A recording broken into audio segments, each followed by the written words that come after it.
ദൈവത്തിൻ്റെ അതിപരിശുദ്ധമായ നാമം വാഴ്ത്തപ്പെടുമാറാകട്ടെ. വിശുദ്ധ നോമ്പിൻ്റെ 4-ാം ആഴ്ചയിലേക്ക് നാം പ്രവേശിക്കുകയാണല്ലോ. ഇന്നത്തെ വചനചിന്തയ്ക്കായി തിരഞ്ഞെടുത്തിരിക്കുന്ന വേദഭാഗം വിശുദ്ധ മത്തായി എഴുതിയ സുവിശേഷം 15-ാം അധ്യായം 21 മുതൽ 28 വരെയുള്ള വാക്യമാണ്.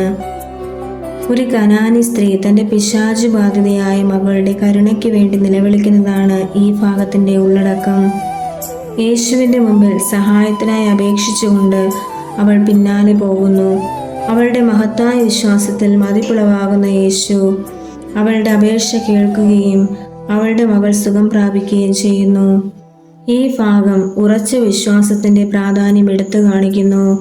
വെല്ലുവിളികൾ നിറഞ്ഞ ഈ ലോകത്ത് പ്രതിസന്ധികൾ നേരിടുമ്പോൾ ദൈവത്തിലുള്ള വിശ്വാസത്തിൽ ഉറച്ചു നിൽക്കുവാൻ ഈ ഭാഗം നമ്മെ ഓർമ്മിപ്പിക്കുന്നു. തൻ്റെ സ്ഥാനം അംഗീകരിക്കുന്നതിലുള്ള സ്ത്രീയുടെ വിനയവും യേശുവിൻ്റെ അനുകമ്പയും ഇതിലൂടെ നമുക്ക് വ്യക്തമാക്കാം. ഈ നോമ്പ് കാലം യേശുവിലുള്ള വിശ്വാസത്തിൽ അടിയുറച്ചൊരു ജീവിതം നയിക്കുവാൻ നമുക്ക് കഴിയണം. ആ കനാന്യ സ്ത്രീ തൻ്റെ മകൾക്ക് വേണ്ടിയാണ് ദൈവത്തോട് അപേക്ഷിക്കുന്നത്. അതുപോലെ മറ്റുള്ളവർക്ക് വേണ്ടി പ്രാർത്ഥിക്കുവാനും മറ്റുള്ളവരോട് അനുകമ്പ പുലർത്താനും വിശ്വാസത്തിൽ ജീവിക്കാനും നമുക്ക് കഴിയട്ടെ. ഈ നോമ്പ് കാലം വിശ്വാസത്തോടെ ദൈവസന്നിധിയിൽ നമുക്ക് അപേക്ഷിക്കാം. നമ്മുടെ സങ്കടങ്ങൾക്ക് ദൈവം പരിഹാരം നൽകുന്നവനാണ്.